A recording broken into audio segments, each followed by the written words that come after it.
Coucou à toi, je suis très heureuse de te retrouver pour cet épisode un peu particulier parce que j'ai décidé un peu sur un coup de tête de l'enregistrer alors que je suis allée me perdre dans les Cévennes aujourd'hui. J'ai fait un stage dans les Cévennes, un stage sur le tantra, je t'en parlerai peut-être plus tard dans un autre épisode. Et ouais, j'explore des voies, je sors de ma zone de confort et j'adore ça. Et donc aujourd'hui, je suis restée dans les Cévennes, je suis partie un petit peu me perdre dans la forêt cévenole. C'est une magnifique journée ensoleillée, une de ces journées d'automne comme on les adore, et en particulier quand on est dans les Cévennes. Et j'ai eu l'élan de t'enregistrer cet épisode, sur cette randonnée, parce que cette rando m'a fait penser au thème que j'avais choisi d'aborder dans mon prochain podcast, qui est celui de l'intuition. Et ça fait partie des sujets, c'est un petit peu comme tu vois, comme le human design, comme je sais plus quel sujet encore j'ai abordé, tu vois, il y a pas très longtemps. Mais tu vois, ces sujets où je savais dès le début où j'ai créé ce podcast, il y a pratiquement 1 an maintenant, que j'allais faire un épisode dessus. C'est juste que j'attendais de voir sous quel angle j'allais en parler et peut-être aussi d'avoir expérimenté suffisamment pour en parler. Mais l'intuition, c'est vraiment un sujet qui m'intéresse énormément. Et je crois que quand on commence à s'intéresser à l'intuition, et c'est probablement ton cas, il y a toujours cette question qui revient, qui est, mais finalement, est-ce que je suis bien là en train d'écouter mon intuition ou est-ce que c'est mon mental, finalement ?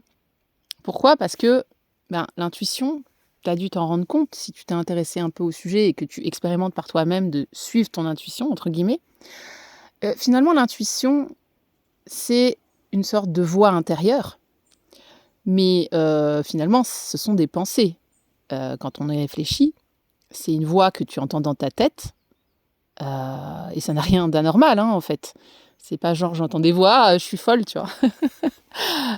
C'est une voix que tu entends dans ta tête, finalement, qui te parle. Et donc, en fait, finalement, quelle est la différence avec le bruit, je dirais, du mental ? Parce que le mental, c'est aussi une voix dans notre tête qui parle, qui jacasse même à longueur de journée. Et je crois que dès qu'en fait on reste un peu en silence avec soi-même, ce qu'on ne fait pas forcément énormément d'ailleurs dans la société dans laquelle on vit, on a plutôt tendance à éviter ça. Mais quand on fait le silence autour de soi, on réalise qu'en fait, à l'intérieur de nous-mêmes, c'est pas du tout le silence en général. C'est plutôt cette fameuse voix du mental qui parle. Et qui nous parle pas toujours très bien d'ailleurs, et c'est un peu le souci, c'est qu'elle nous parle mal en général, et on la croit, cette voix, qui nous dit qu'on n'est pas assez, qu'on est trop, qu'on n'est pas capable, qu'on devrait qu'il faut faire ça. Voilà, ça c'est le bruit du mental. Mais il y a aussi une autre voix, et tu as dû t'en rendre compte, une autre voix qui est justement celle de l'intuition. Parce qu'en fait, qu'est-ce que c'est que l'intuition ? Je vais commencer par le début un peu. Alors, par rapport à moi, ce que j'ai pu expérimenter et les recherches que j'ai pu faire sur le sujet, il me semble que l'intuition, en fait, c'est la capacité qu'a notre corps à capter en fait des vibrations, des vibrations, donc quelque chose d'invisible et qui est plus subtil que ce qu'on pourrait capter par nos sens habituels. On parle souvent de clairaudience parce qu'en fait, les vibrations sont forcément acoustiques et donc ça peut passer par une forme de clairaudience. Donc, comme je disais, d'entendre une voix comme ça dans sa tête. Mais c'est assez subtil. Pourquoi ? Parce que c'est des vibrations donc, qui ne sont pas captées, par exemple, par l'oreille. C'est pas des sons qui sont aux mêmes fréquences en fait, que les sons, par exemple, des voix humaines ou de tout ce qu'on peut entendre autour de nous et de ce que l'oreille humaine est capable de capter. Donc, c'est des vibrations que notre corps, en fait, va absorber et qui vont se retranscrire à l'intérieur de nous sous la forme de pensée. Voilà ce que c'est pour moi l'intuition. Mais en fait, on est connecté à, quand on est dans le domaine de l'intuition, finalement, c'est comme si on captait des vibrations plus subtiles et qu'on se reliait, finalement, j'en ai parlé dans d'autres podcasts, on est en fait finalement, là au moment où je te parle, je suis dans une forêt, je sais qu'à à un certain niveau, un niveau microscopique, il n'y a pas de séparation entre moi et la forêt, puisqu'on est composé des mêmes atomes, carbone, hydrogène, azote, etc. Donc, en fait, L'intuition, c'est simplement comprendre, enfin, être conscient de ça et capter finalement des messages, en fait, qui vont être à ce niveau-là, en fait, à ce niveau très subtil. Bon, j'espère que je t'ai pas trop perdu. Mais voilà, ce sont donc des pensées, l'intuition, pour moi, mais qui ne sont pas du même ordre que les pensées qui sont générées par le mental. Les pensées qui sont générées par le mental, ce sont des ruminations. On va aller ruminer ce qui s'est passé avant, ou bien on va aller projeter dans le futur. Donc ça va être plutôt des pensées du genre, effectivement, ah mais s'il y a ça, qu'est-ce qui va se passer? Ou bien, ah j'aurais dû faire ci, j'aurais dû dire ça. Et quand tu regardes bien, quand tu es dans ton mental, quand tu es en train de ruminer, tu es soit en train de ruminer le passé, soit en train de projeter l'avenir. Voilà, d'anticiper l'avenir. Et tu n'es pas dans le présent.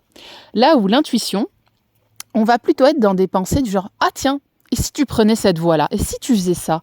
Et si aujourd'hui tu essayais telle chose? Tu vois, en fait, pour distinguer un petit peu le mental de l'intuition, il y a vraiment pour moi, c'est vraiment se demander, est-ce que je suis sur une voie à l'intérieur de moi qui est plutôt assez critique, ou un petit peu dans la peur de l'avenir, ou un petit peu dans les regrets, dans les ruminations? Et surtout, voilà, une voix qui va plutôt être critique et qui va un petit peu me limiter. Ou est-ce que je suis avec une voix qui est plutôt en train de m'ouvrir à quelque chose d'inconnu et à ouvrir le champ des possibles? Auquel cas, on est plutôt dans l'intuition, dans ce cas-là. Voilà comment on peut finalement, je trouve, faire la différence entre les deux. Et visiblement, écouter son intuition, c'est un petit peu comme un muscle. Plus tu vas écouter ton intuition, plus elle va... plus cette voix-là va finalement être présente. Pouvoir, plus finalement tu vas être capable de l'entendre. En tout cas, c'est ce qu'on dit sur l'intuition. Et moi, personnellement, je fais l'expérience qu'effectivement, plus j'apprends à faire confiance à cette voix-là, qui n'est pas la voix de mon mental qui rumine, plus j'ai le sentiment que j'ai de plus en plus souvent des pensées intuitives, en fait. Je pense qu'elles ont toujours été là, c'est juste que avant, elles étaient un petit peu... je trouve plus mes mots. Un peu recouverte par mes pensées, les pensées de mon mental, les pensées égotiques en fait. Voilà pour, je dirais, une manière de différencier l'intuition et le mental. J'espère que ça te parle. Et l'idée, c'est peut-être en fait au départ, si tu as envie de t'entraîner à écouter ton intuition, eh bien c'est de t'entraîner sur des petites choses qui n'ont pas forcément trop d'importance et de voir où ça te mène. Voilà. Pas forcément le faire sur des grandes décisions de vie au début. Comme ça te permet finalement d'essayer les choses sans qu'il y ait un enjeu vraiment important. Et finalement, j'aimerais aussi amener à ta conscience l'idée qu'en fait, on a tendance un peu à dire oui, écoutez son intuition, c'est comme s'il y avait des gens qui ont de l'intuition puis des gens qui n'en ont pas en fait. Alors qu'on a tous une intuition qui est bien développée, qui est bien là. Et comme je le disais, souvent, les pensées, le bruit du mental et les émotions qui sont liées à ce bruit du mental, puisque les deux communiquent, les pensées et les émotions sont deux choses qui sont comme des vases communicants, en fait. Ce sont des énergies qui circulent dans notre corps et qui s'entretiennent mutuellement. Les émotions viennent créer des pensées, les pensées viennent créer des émotions. Et tout ça, donc, crée un bruit, en fait, qui vient recouvrir, finalement, cette connexion, je dirais, à tout le vivant autour de nous, aux autres humains également, qui est permanente et qui est tout le temps là. En fait, c'est comme si on était reliés en permanence. Quand tu marches dans une forêt, dis-toi qu'en fait, la nature, elle est en train de te parler tout le temps, en permanence. C'est simplement que comme tu es dans tes pensées, dans tes pensées mentales et tes émotions, etc., tu ne t'en rends pas forcément compte. Un petit peu, voilà, comme quand tu fais une rando et puis finalement, tu es tellement occupé à regarder la carte que tu ne regardes pas le paysage, en fait. Et d'ailleurs, il m'est venu une métaphore, là, justement, aujourd'hui, en faisant cette rando. C'est que je crois qu'en fait, pour moi, la vie, c'est vraiment comme une randonnée. Parce que quand on y réfléchit, là, par exemple, j'ai décidé de me faire une boucle. Donc, en fait, ça n'a aucun sens quand on y réfléchit. Je veux dire, en soi, je ne vais nulle part, puisque je fais une boucle. Et la vie, c'est un peu pareil. Enfin, on est, et puis on va mourir. Donc, en soi, on va nulle part, on va tous au même endroit. Donc en fait, à quoi ça rime tout ça? Eh bien, quand tu réfléchis et que tu te dis que la vie c'est une randonnée, le but de la randonnée, c'est d'expérimenter quelque chose, on est bien d'accord, c'est de se faire du bien, c'est de respirer, c'est de se sentir vivant et c'est de regarder le paysage. En général, tu vas pas aller faire une rando dans un endroit super moche. Et donc là, le but, c'est pas d'aller le plus vite possible, Parce que vu que je fais une boucle, de toute façon, j'y suis déjà à mon point d'arrivée. Mais c'est bien de regarder le paysage, de profiter. Et là, qu'est-ce que j'ai fait ce matin? Je me suis téléchargé un topo avec une carte et plein d'indications à suivre. Et au début de la rando, j'ai commencé à suivre le texte, à regarder, à me vérifier que j'étais bien au bon endroit. Et franchement, c'était un peu pénible parce que je sortais mon téléphone toutes les 2 minutes pour vérifier que j'étais bien sur le bon chemin et que je ne me trompais pas. Et finalement, j'étais plus occupée à faire ça qu'à regarder le paysage, justement. Et à un moment donné, je me suis rendu compte qu'il y avait des marques jaunes sur les arbres, mais je ne les avais pas vues, tellement j'étais occupée à regarder la carte. Et après, j'ai réalisé que je pouvais juste regarder ces marques jaunes et que ça allait me permettre de trouver mon chemin sans avoir besoin d'être sur mon téléphone à regarder ma carte. Et puis, il y a des moments où j'ai perdu la marque jaune. À un moment donné, je me suis engagée sur un sentier qui s'est révélé pas être le bon, mais je suis tombée sur un paysage magnifique, il y avait une super jolie maison, donc j'ai pas regretté. Et ça m'a fait prendre conscience d'une chose, c'est que l'intuition, on peut un petit peu la voir comme ces fameuses marques jaunes que tu as dans une rando. C'est-à-dire que c'est ce qui va t'indiquer ton chemin sans que tu aies besoin finalement de trop mentaliser les choses, de trop réfléchir les choses. Et c'est très agréable parce que tu suis les marques jaunes, hop, et tu sais que tu es sur le bon chemin finalement. Et il faut juste apprendre à ouvrir son regard pour pas les louper finalement. Parce que très souvent, moi ça m'est arrivé plein de fois en rando quand j'étais avec d'autres gens à discuter et je regardais pas les marques jaunes. Et on les loupait très souvent. Mais, et ça, c'est ce sur quoi je voudrais finir ce podcast, qui va finalement pas être très long, je suis en train de me rendre compte, mais c'est bien aussi. Mais je crois que le message le plus important sur lequel j'aimerais t'amener à la fin de ce podcast, c'est qu'on a commencé par cette question, intuition ou mental, comment savoir? Et là, si je le ramène à cette métaphore de la rando, tout à l'heure, donc je me suis trompée de chemin. J'ai pas suivi les marques jaunes. Mais est-ce que finalement c'était vraiment très grave? Ben non, parce que non seulement donc j'ai découvert une très jolie vue et ce sentier était plutôt sympa, et il n'y avait pas mort d'homme, j'ai perdu un quart d'heure sur mon chemin, mais c'est pas grave. Et donc je me suis trompée, j'ai fait une erreur, certes, on pourrait voir les choses comme ça, mais finalement, ça m'a permis de découvrir autre chose. Et surtout, je suis finalement revenue sur mes pas, et j'ai finalement retrouvé les traces jaunes. Donc, ce sur quoi j'aimerais amener ton attention à la fin de cet épisode, c'est que finalement, cette question de intuition ou mental, comment savoir? En fait, la vérité, c'est que c'est une fausse question.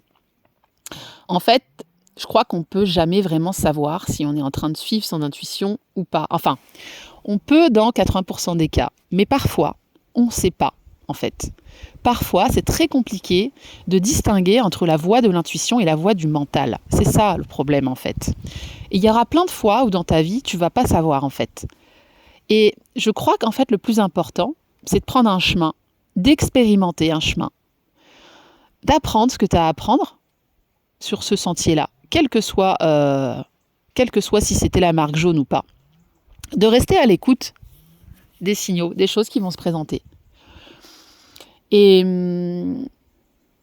je crois d'expérimenter avec confiance, quel que soit le chemin que tu prends. Je crois qu'en fait, le vrai message, il est là, c'est d'oser parfois prendre un chemin sans être certain qu'on est en train de suivre son intuition. Parce que sinon, on est encore avec le mental qui est en train de vouloir récupérer le truc et de dire « je veux suivre mon intuition ».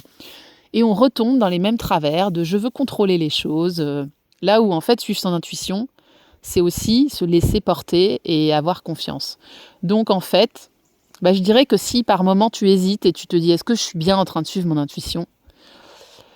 lâche-la faire, parce qu'en fait, là, tu es en train de partir dans des ruminations qui t'éloignent de toi.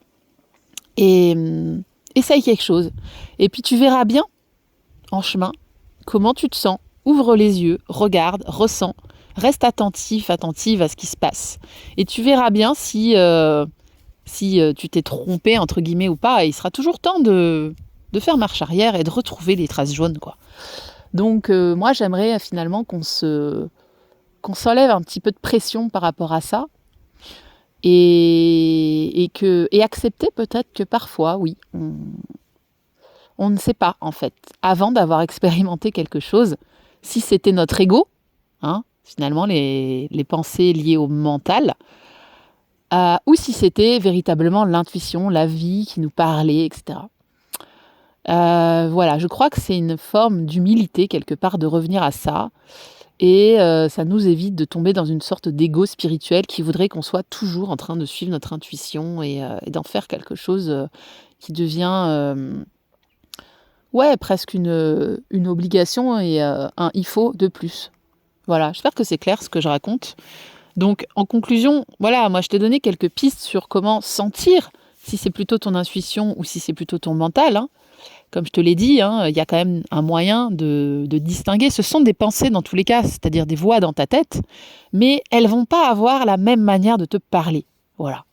Maintenant, eh bien parfois, on ne peut pas vraiment distinguer euh, l'intuition versus l'ego, le mental, avant d'avoir commencé à marcher le chemin, avant d'être rentré dans l'expérience. Mais je crois que l'important, c'est de toute façon d'oser expérimenter quelque chose. Le but de la rando, c'est pas de rester tétanisé à un endroit et de ne plus avancer. Donc, choisis un des deux chemins et puis tu verras bien. Voilà, j'espère que cet épisode t'a plu, t'a inspiré et moi je vais continuer ma petite rando Sévenol et je te dis à très très bientôt. Bye bye.